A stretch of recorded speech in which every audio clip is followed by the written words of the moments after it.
Bismillahirrahmanirrahim. Assalamualaikum warahmatullahi wabarakatuh. Alhamdulillah nahmaduhu wa nasta'inuhu wa nastaghfiruh wa na'udzu billahi min shururi anfusina wa sayyiati a'malina. May yahdihillahu fala mudilla lahu wa may yudlilhu fala hadiya lahu. Asyhadu an la ilaha illallah wahdahu la syarika lahu wa asyhadu anna Muhammadan 'abduhu wa rasuluh alladzi la nabiyya wa la rasula ba'da. Allahumma fassalli wa sallim ala Muhammadin wa ala alihi wa sahbihi wa mawalah, amma ba'd. Qala ta'ala ya ayyuhalladzina amanu taqullaha haqqa tuqatih wa la tamutunna illa wa antum muslimun. Jemaah sekalian, karena Ustadz Zubaidi beliau hadis Bulughul Maram, untuk mengimbangi maka kita juga akan bahas hadis. Kalau Bulughul Maram itu tentang berkaitan dengan hukum-hukum, namun saya akan membahas hadis Riyadhus Shalihin dan Riyadhus Shalihin sebagaimana Riyadun itu adalah taman, as-shalihin adalah orang-orang solih. Karena Riyadhus Shalihin dalam kitabul muqaddimatnya itu berbicara tentang hati. Jadi perlu dipahami bahwa Imam An-Nawawi yang mengarang Riyadhus Shalihin itu ahli fikih plus ahli hadis. Ketika lihat zamannya agak mirip kayaknya dengan zaman kita. Kajian fikih, hukum larinya berantem gitu ya. Banyak berselisih. Karena beliau ahli dua-duanya, makanya beliau menulis kitab ini seolah-olah modal untuk beragama Islam, walaupun tahu hukum fikih dan tahu hadis, tapi juga harus tahu tentang hati, karena penentunya akhirnya hati. Karena itu di Riyadhus Shalihin ini di awal ada bab tentang niat, bab ikhlas, sehingga menjadi suntikan bagi yang pengajar-pengajar fikih waktu itu harus ikhlas, dan ikhlas itu dikaitkan dengan tanggung jawab kepada Allah Subhanahu wa ta'ala. Nah, pada malam hari ini biar kita bisa kalau disebut dipercepat memang tidak bisa semuanya, itu paling tidak saya bacakan dulu beberapa bab yang harus kita pahami biar kita tidak mudah berpecah belah, tidak mudah saling menyalahkan, pokoknya tidak mudah untuk menyimpang dari tujuan asli ajaran Islam. Kenapa? Karena saya ngambil satu data dulu. Ini dimasukkan menjadi hadis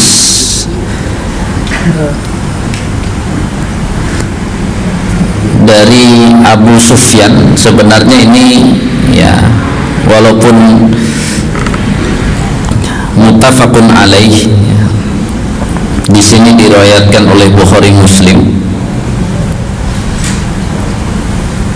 Ini mengisahkan tentang sebenarnya kesimpulan Abu Sufyan sebelum masuk ke dalam Islam, saat dia berada di negeri Heraklius. Ini adalah kesan Abu Sufyan terhadap ajaran yang dibawa Rasulullah sebelum Abu Sufyan masuk Islam. Yang pertama adalah ketika ditanya ya oleh Heraklius tentang siapa itu Muhammad sallallahu alaihi wasallam yang telah mengirim surat kepada Heraklius untuk mengajak masuk Islam. Maka dipanggillah Abu Sufyan ditanya, dan waktu itu Abu Sufyan belum masuk Islam. Dan berita ini ya dibenarkan beritanya, isinya ini oleh Bukhari dan Muslim, valid datanya. Maka Abu Sufyan menjawab, Muhammad Rasulullah itu ya, memerintahkan untuk ubudullah wahdahu la tusyriku bihi syai'an. Ciri khas ajaran Rasulullah adalah disuruh menyembah Allah satu-satunya esa, dan jangan menyekutukannya dengan apapun. Kemudian ini yang harus kita pilah-pilah, ini kesan yang disampaikan oleh Abu Sufyan. Yang kedua adalah watruku ma yaqulu aba'ukum, ya, tinggalkan ajaran-ajaran nenek moyang kalian yang nanti dalam bahasa fikih yang tidak sesuai dengan ketentuan Allah, boleh ditinggalkan. Kemudian wa ya'muruna bis-shalah, lalu ajarannya memerintah kami untuk sholat. Jadi kesan pembeda antara ya ajaran sebelumnya dengan Rasulullah ini kan kesan orang yang memusuhi Nabi gitu ya. Dia tuh suka nyuruh sholat gitu. Jadi sholat itu memang benar-benar pembeda. Ajaran ya selain kita nggak akan nyuruh sholat atau tidak ada sholatnya. Kemudian wasidqi bisolati wasidqi, juga menyuruh untuk berpegang teguh kepada kebenaran dan kejujuran. Artinya Rasulullah mengajarkan itu nggak boleh berbohong, pokoknya jujur. Kemudian wal afaf, yakni menjaga kehormatan, jangan mudah menghinakan diri. Baru kemudian yang terakhir nih yang harus kita pegang, karena ini merupakan kesan Islam.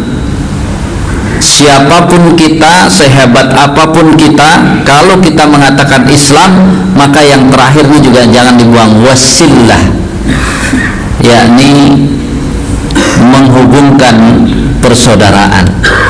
Bukan ya persaudaraan di sini as-sillah, itu yang dimaksud adalah as-sillah dalam agama Islam. Artinya Rasulullah itu suka ya, tidak suka memutus persahabatan, persaudaraan, itu tidak suka ya. Jadi Rasulullah sangat suka untuk bersaudara. Makanya bayangkan kalau satu saja hari ini orang yang menyatakan bahwa ingin mengikuti sunnah Nabi, nomor satu sunnah Nabi itu jaga saja as-sillah, hubungan baik ya, dengan siapapun, jaga hubungan baik, itu mungkin tidak akan terjadi ya kasus saat perbedaan fikih zaman itu yang perbedaannya sampai bunuh-bunuhan. Jadi dalam sejarah perbedaan fikih pernah sampai bunuh-bunuhan, padahal perbedaan fikih. Nah, kita masih lebih beruntung, perbedaan fikihnya hanya ya gontok-gontokan, tidak sampai ya bunuh-bunuhan ya. Sehingga ya keterangan ini dimasukkan ya dalam bab as-sidqu, berbicara tentang kebenaran. Nah, hari ini saya ingin sampaikan yang dari tinggi dulu, biar ada PR kita ke bawahnya.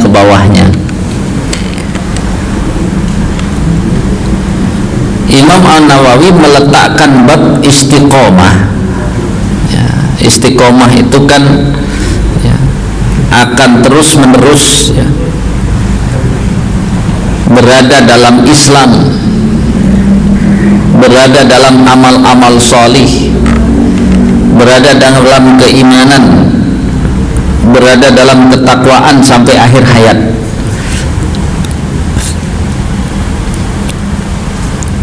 Sehingga ya, yang akan saya soroti, bab istiqomah itu diletakkan setelah bab yakin dan tawakal. Jadi bayangkan, kalau kita mau istiqomah, kita harus ngerti yakin dan tawakal. Untuk mengerti yakin dan tawakal, babnya diletakkan ya di atas bab takwa. Ini sudah pernah kita bahas. Tujuan yang kita lakukan dalam kehidupan ini kan tujuan ketakwaan. Semuanya ya, sholat kita untuk bertakwa, ibadah kita untuk bertakwa, bekerja kita sebenarnya nanti larinya untuk bertakwa, belajar kita juga untuk bertakwa. Nah, di dalam poin ini saya akan coba 3 poin itu. Kita mulai dari ya bab tawakal, karena orang sudah banyak tahu apa itu tawakal. Tawakal itu kan menyerahkan ya, hasil yang sudah kita perjuangkan kepada Allah. Itu tawakal. Maka tawakal itu berhubungan dengan niat yang benar, cara yang benar, kemudian diiringi dengan yang tidak langsung berkenaan dengan sebuah usaha adalah ibadah yang benar, kemudian perbuatan-perbuatan baik, tidak melakukan perbuatan-perbuatan buruk, karena namanya dosa-dosa itu bisa menghambat usaha dalam Islam. Kalau yang bukan Islam ya terserah aja, memang tidak ada beda antara dosa dan pokoknya mereka sama saja. Jemaah sekalian rahimakumullah, ini yang kita ambil contohnya begini ya. Kita melakukan usaha. Yang pertama kan usaha itu niatnya harus benar. Untuk tahu niat benar, waktu bab ikhlas dulu saya pernah singgung sedikit, ilmu kita harus banyak. Kalau ilmunya sedikit susah untuk ikhlas. Khususnya dalam pekerjaan yang mau ditekuni, harus ilmunya harus banyak. Mau menekuni apa gitu, jualan, mau jualan apa, ini ilmunya harus banyak di sini. Termasuk ilmu tentang hukum-hukum yang berhubungan dengan pekerjaan tersebut harus dikuasai. Karena apa? Kalau setelah ikhlas caranya tidak benar, salah, itu tidak ikhlas jadinya. Kalau sudah caranya nggak benar terus mau bilang tawakal, udah nggak nyampe tawakal.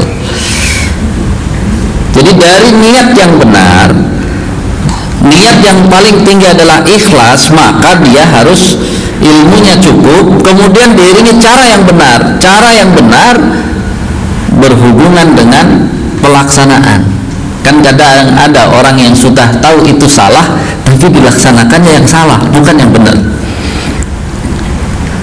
Kemudian karena ini ya, kemarin sudah kita gabung antara ibadah ya, bekerja dan semuanya adalah tujuannya takwa, maka kita harus paham bahwa bagi umat Islam, usaha apapun usahanya itu tidak boleh mengganggu ibadah.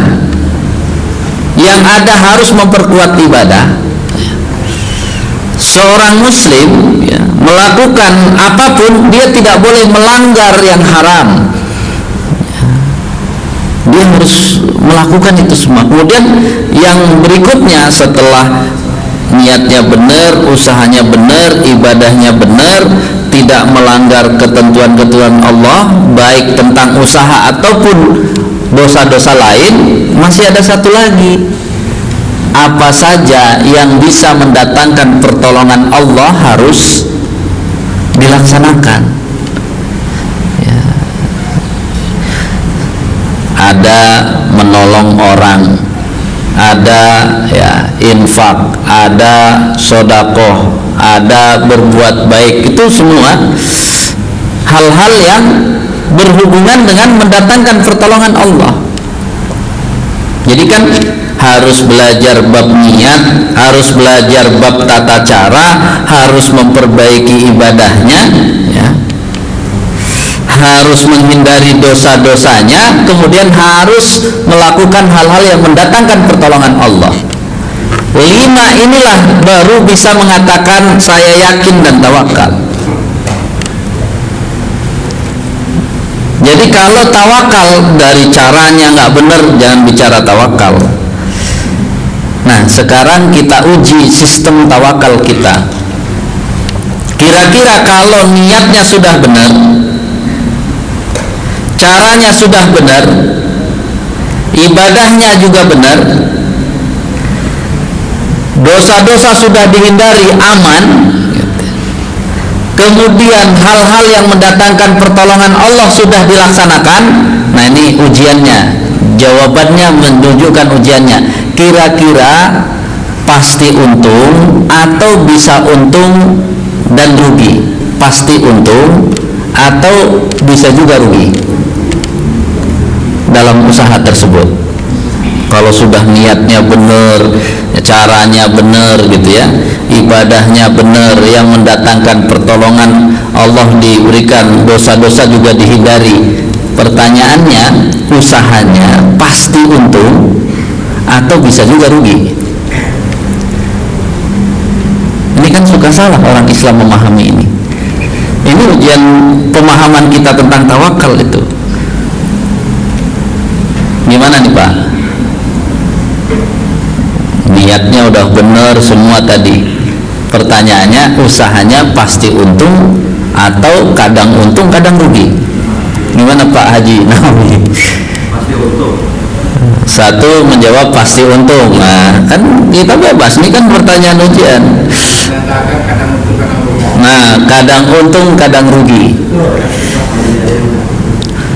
Harus dipahami Pak, karena namanya usaha yang kita lakukan ini di dunia, itu benar jawaban yang kedua, bisa untung bisa rugi. Tapi kalau 5 hal dilakukan yang sudah pasti untung itu akhirat Pak, itu udah pasti untung itu. Jadi jangan berhenti di situ. Makanya orang tawakal sudah suka salah, seolah-olah kalau semua sudah dikerjakan dia antara untung terus. Jadi salah, dia menyalah. Begitu dia rugi, kayaknya Allah nggak ridho sama saya tuh. Kan aneh. Suudzon, jadinya salah. Padahal sudah jelas namanya hidup di dunia itu nggak ada yang pasti. Itu harus dipahami. Jadi tawakal kepada Allah itu kan tadi, saya sudah laksanakan semua ya Allah, saya serahkan kepada Engkau.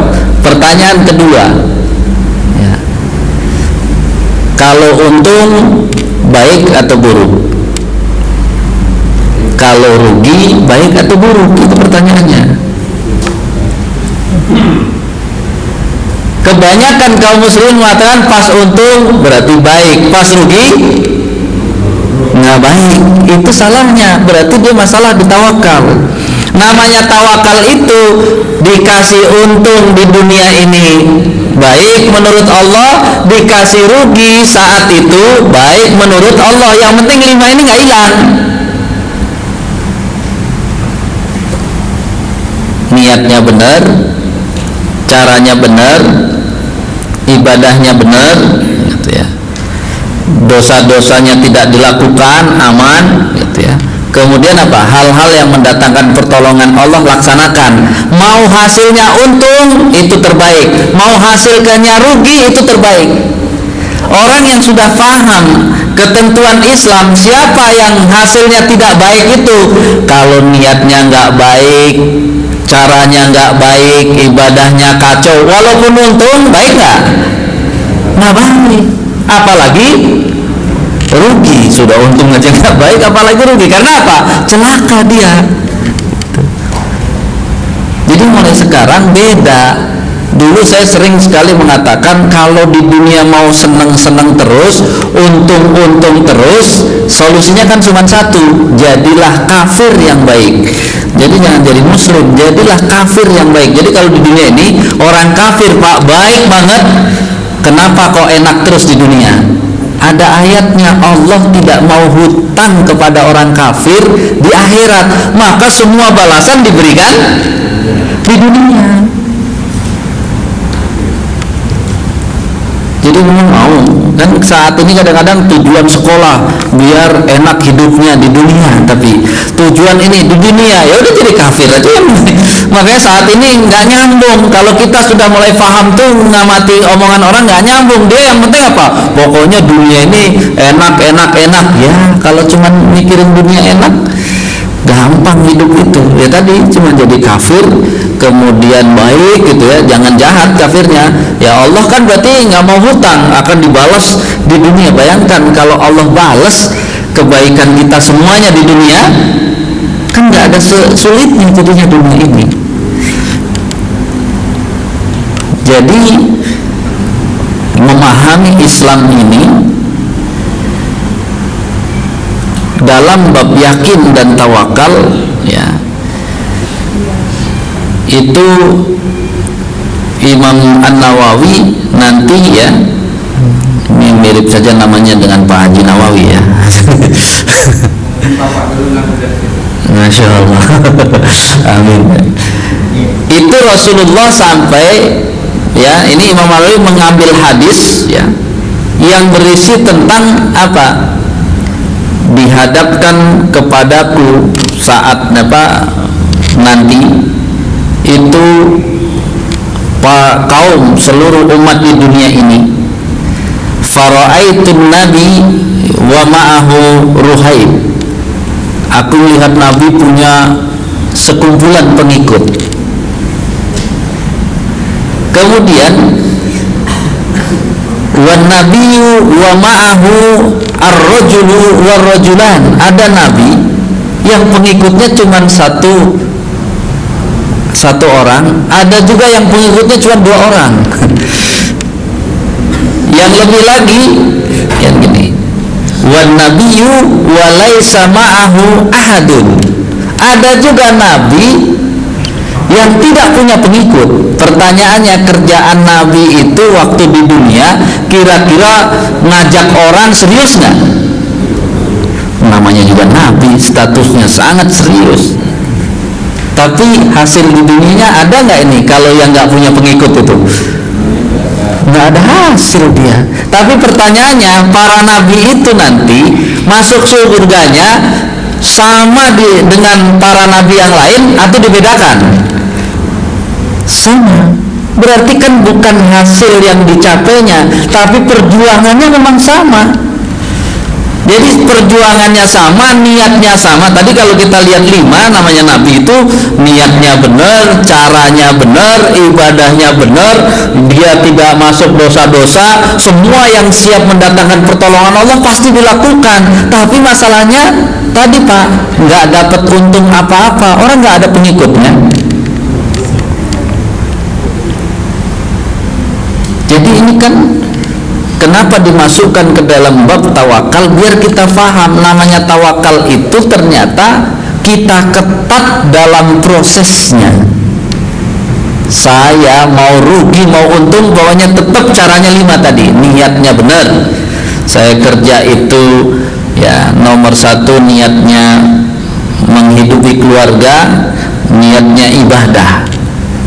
Nah, kalau menghidupi keluarga saja kadang-kadang masih jebol karena ibadah, berarti apa? Jangan campur antara ya, pokoknya mana yang halal yang haram dia pasti nggak mau. Karena apa? Ini niat ini. Kemudian ya, cara tadi saya nggak mau, caranya nggak benar. Karena apa? Rugi. Bagi orang yang beriman itu rugi. Kalau ini semuanya tidak dipenuhi yang 5 tadi, maka hasilnya menguntungkan juga celaka, hasilnya merugikan 2 kali celaka. Jadi sebenarnya ya, menjadi orang mukmin untuk yakin kepada Allah, bukti keyakinan itu adalah proses tadi, proses. Jamaah sekalian rahimakumullah, yang menarik ya, ketika saya ya gali tentang hadis-hadis hutang, ini keren juga sebenarnya hadis tentang hutang itu kenapa kita sebut penting, karena hari ini kalau nggak hutang nggak afdol kalau nggak hutang nggak keren gitu.